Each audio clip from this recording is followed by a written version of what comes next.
1000, S यानी कि speed, मुझे 1000 की स्पीड में घुमानी है। अब ये भी बताना पड़ेगा कि किस डायरेक्शन में घुमानी है, तो उसके लिए एम कोड आता है, मिसलिनियस कोड। अगेन रिट्रैक्ट होगा x माइनस जेड माइनस 3 और x माइनस 1 तक। हेलो एवरीवन, तो आज हम लोग सीखने वाले हैं सीएनसी लेथ की मैनुअल प्रोग्रामिंग। तो आज हमारा सबसे पहला टॉपिक है फेसिंग, कि फेसिंग हम मैनुअली करते कैसे हैं। ये जो फेसिंग का प्रोग्राम है हम लोग स्टार्टिंग से कर रहे हैं, एक एक चीजें मैं आपको इसमें बताऊंगा। प्रोग्रामिंग शुरू कैसे करते हैं, ये सबसे फर्स्ट चैप्टर है हमारा मैनुअल प्रोग्रामिंग का। तो हम इस प्रोग्रामिंग को बनाएंगे, उसके बाद मशीन में इसको इनपुट करेंगे और आपको रन करके दिखाएंगे कि ये वर्क कैसे करता है। तो चलिए शुरू करते हैं। तो सबसे पहला आज जो हमारा प्रोग्रामिंग है वो है फेसिंग का, मैनुअल फेसिंग, जिसमें एक हमारा वर्कपीस है जिसका डायामीटर जो है वो 45 का है और जो इसकी लेंथ है वो है 100 mm, जिसको हमको कट करके 96 का बनाना है। यानी कि 100 mm का कोई लेंथ है जिसको हमको 96 का बनाना है, यानी कि 4 mm इसका फेसिंग करना है।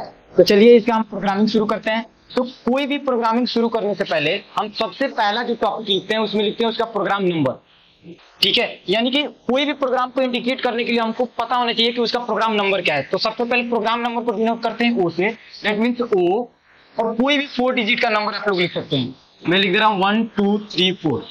ये जो हमारा प्रोग्राम नंबर है ओ 0001 से लेकर ओ 9999, इसके बीच में कोई भी 4 डिजिट का आप लोग प्रोग्राम नंबर लिख सकते हैं।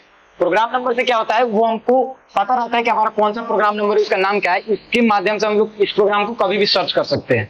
तो प्रोग्राम नंबर लिखने के बाद ये हमारा प्रोग्राम, इसके बाद हम लिखते हैं सीक्वेंस नंबर N1। N1 को बोलते हैं, N को बोलते हैं सीक्वेंस नंबर। ये सीक्वेंस नंबर क्यों जरूरी है, क्योंकि हम एक मशीन में एक टूल से कभी भी काम नहीं कर सकते हैं। उस मशीन में काम करने के लिए हम लोगों को डिफरेंट टाइप्स ऑफ टूल की जरूरत होती है। जैसे कि कोई कंपोनेंट बनाने में 5 टूल की जरूरत पड़ रही है हमको, तो ऐसे करके हम एक ही प्रोग्राम में सीक्वेंस की बेसिस पे हम N1 N2 N3 N4 N5 इस तरीके से करके हम 5 टूल का इस्तेमाल एक ही प्रोग्राम में कर सकते हैं। इसके लिए हमको दूसरे कोई भी प्रोग्राम बनाने की जरूरत नहीं पड़ेगी, इसलिए हमको सीक्वेंस लिखना जरूरी होता है। सीक्वेंस लिखने के बाद हम इसको, टूल हमारा अगर होम पे ना हो तो सबसे इंपॉर्टेंट वर्क है हमको इसको होम करना है। तो इसके लिए कोड होता है G28, जिसको बोलते हैं होम पोजीशन, रेफरेंस पोजीशन, कोई भी बहुत सारे नाम है, home position, reference position, zero return. इसको हम होम पोजीशन पे भेजेंगे G28 यानी कि होम पोजीशन। अब ये कहाँ भेजना है, तो U0.0 और W0.0। U और W ये क्या होता है, तो ये होता है इंक्रीमेंटल वैल्यू। एक होता है हमारा एब्सोल्यूट वैल्यू और दूसरा होता है हमारा incremental value. Absolute that means x और z, इंक्रीमेंटल x के इंक्रीमेंटल होता है u और z का इंक्रीमेंटल होता है w। x और z एब्सोल्यूट पोजीशन होता है और u और w इंक्रीमेंटल होता है। अब ये जो x z, अगर कोई भी वैल्यू हम x और z के साथ लिखते हैं तो जो हम ऑफसेट दिए रहते हैं ओरिजिन, ये यहाँ पे काउंट करता है। सपोज करिए कोई टूल हमारा यहाँ पे वर्क खड़ा है और हमने लिख दिया कि Z2.0 यानी कि एब्सोल्यूट में आप 2 mm पीछे हो जाए, तो इसके लिए ओरिजिन ये है, ये यहाँ से 2 mm पीछे, यानी टूल हमारा यहाँ पे खड़ा हो जाएगा अगर Z में वैल्यू लिखते हैं एब्सोल्यूट लिख के। लेकिन यहीं पे अगर हम इंक्रीमेंटल में Z की जगह W लिख देते हैं तो टूल को ओरिजिन से कोई मतलब नहीं है, वो जहां पे भी खड़ा है वो वहां से उसको ओरिजिन मानकर वहां से वो मूवमेंट करेगा। अगर हम यहाँ पे लिख देते हैं W2.0 यानी कि W जो है Z एक्सिस जो 2 mm पीछे हो जाए, तो वो यहीं से 2 mm पीछे हो जाएगा।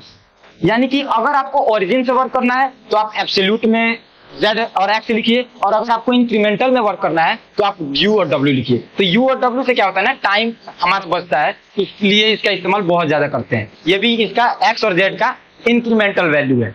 तो हमने ये क्यों लिखा है U00 और W00, यानी कि टूल हमारा जहां भी खड़ा है वहां से X में 00 हो जाए और Z में भी 00 हो जाए, ठीक है। तो ये होता है हमारा होम पोजीशन। अगला इसके बाद हम क्या करते हैं, टूल कॉल करते हैं कि कौन से टूल से हमको काम करना है। तो टूल कॉल करने के लिए लिखते हैं T0101।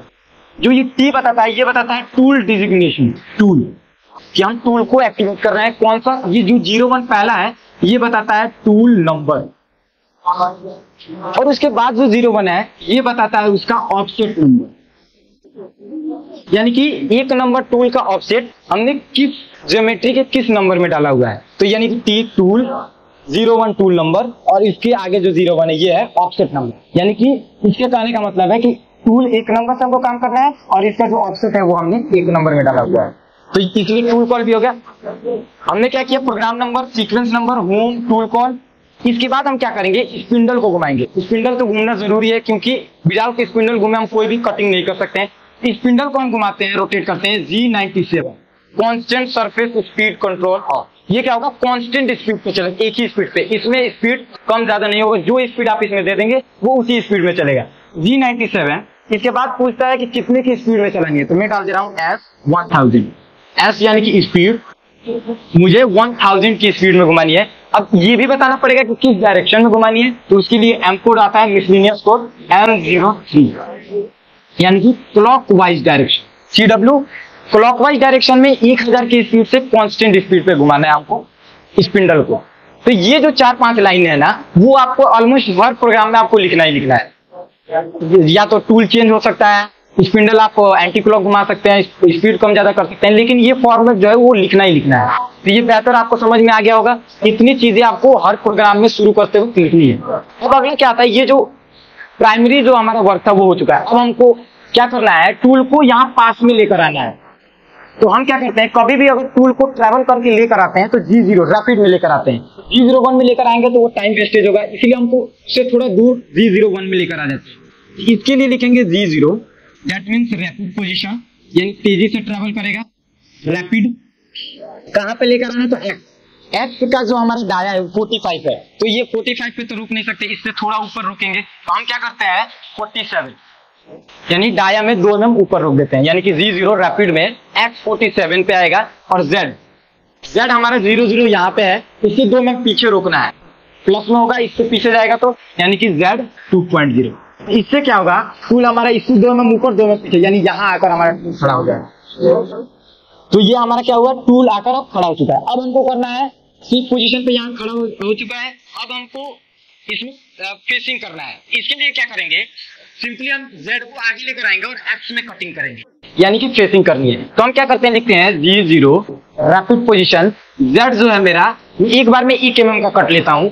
Z यहाँ से 1 mm लेना है तो Z लिख देता हूँ माइनस में 1.0, यानी Z 1 mm आगे आ गया है। अब हमको कटिंग करना है, तो कटिंग करने के लिए हम लोग G01 कोड का इस्तेमाल करते हैं। तो इसके लिए लिखते हैं हम G01, ये होता है लीनियर इंटरपोलेशन। ये कटिंग जब भी हम कटिंग करते हैं तो G01 कोड का इस्तेमाल करते हैं, कभी भी कटिंग करने में G0 कोड रैपिड पोजीशन का इस्तेमाल नहीं करते हैं।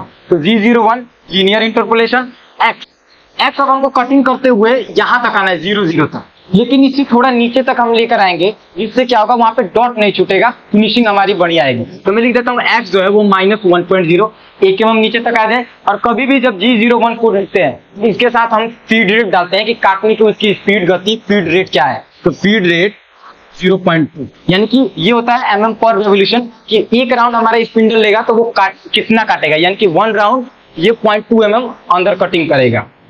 ये हो गया हमारा। अब ये हमारा टूल क्या किया ना, यहाँ से Z-1 पे आया, ऐसे कटिंग करते हुए यहाँ पे आ चुका है। अब हमको क्या करना है, फिर इसको रिट्रैक्ट करके पीछे ले जाकर फिर X हमको ले जाना है 47 पे। तो लिखूंगा G0, हमने बताया था कि Z का इंक्रीमेंटल होता है W, यानी कि हमको अगर वहीं से पीछे लेना है 2 mm, तो लिखूंगा G0 W 2.0, यानी कि इंक्रीमेंटल में 2 mm पीछे हो जाए और X जो है वो दोबारा चला जाए 47.0। तो दोबारा हमारा क्या हुआ, टूल यहाँ से रिफ्लेक्ट होकर सीधे चला गया फिर 47 पे। अब 1 mm का कट हमने ले चुका है, अब हमको लेना है 2 mm का कट। तो क्या करते हैं, फिर लेंगे G0 यानी रैपिड में Z-2.0, इससे क्या होगा कि Z 2 mm आ जाएगा। फिर वैसे ही कटिंग करेंगे G01 X-1.0 फीड रेट 0.2 के साथ, फिर कटिंग कर दिया। अब ये 2 mm गया, यहाँ से कटिंग किया फिर वापस चला गया, ठीक है। फिर रिट्रैक्ट करेंगे इसको G0 W 2.0 और X फिर चला जाएगा हमारा 47.0। हमको कट लग चुका है, अब हमको थर्ड कट लेना है। तो G0 रैपिड में Z हमारा आएगा माइनस 3 mm, 3 mm पे आ जाएगा, इससे हमारा यहाँ से टूल चल 3 mm पे। अभी फिर कटिंग करेगा तो G01 X-1.0 और फीड रेट 0.2 के साथ। फिर रिट्रैक्ट करेंगे इसको G0 W 2.0 और X 47.0। अब लास्ट कट लेंगे, हमको 4 mm फेसिंग करना था, 100 का लेंथ है, 96 बनाना है। तो लास्ट कट लेते हैं G0 Z-4.0, Z हमारा 4 पे आ गया। अब हम इसको करते हैं फिर से G01 कटिंग करना है, x माइनस 1 फिर जाएगा फीड रेट 0.2 के साथ। अगेन इसको रिट्रैक्ट करेंगे G0 WZ यानी Z जो इंक्रीमेंटल का होता है W 2.0 और x अगेन 47.0 जा चुका है। अब ये क्या हुआ, हमारा जो 4 mm का कटिंग है वो हो चुका है। अब हमको क्या करना है, टोटल वर्क हो चुका है, इसको अगेन हम रेफरेंस पोजीशन पे भेजेंगे जो हमने शुरू में बताया था G28। तो यहाँ पे लिखेंगे G28 U0.0 और W0.0।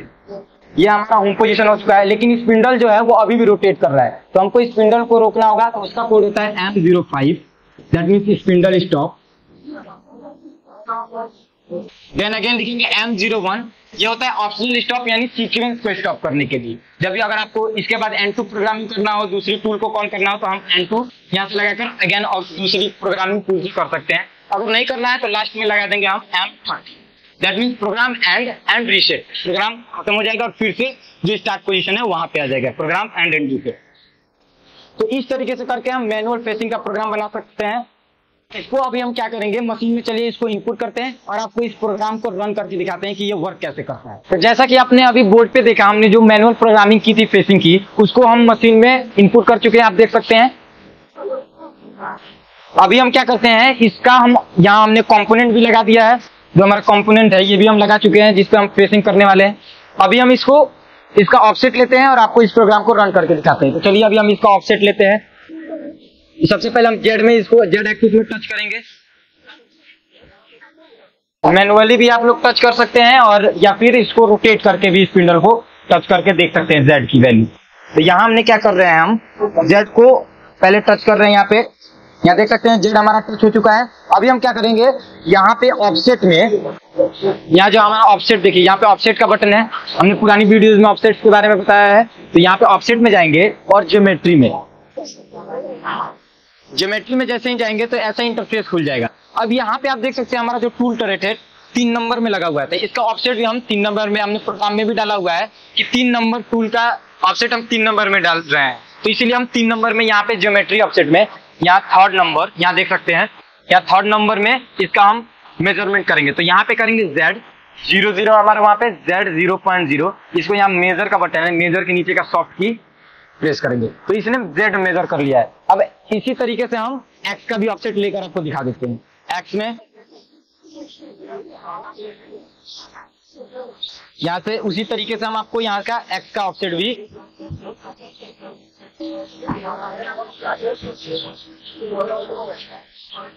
यहाँ देखिए, जिस तरीके से हमने Z में टच किया उसी तरीके से हम X में उसको टच करते हैं।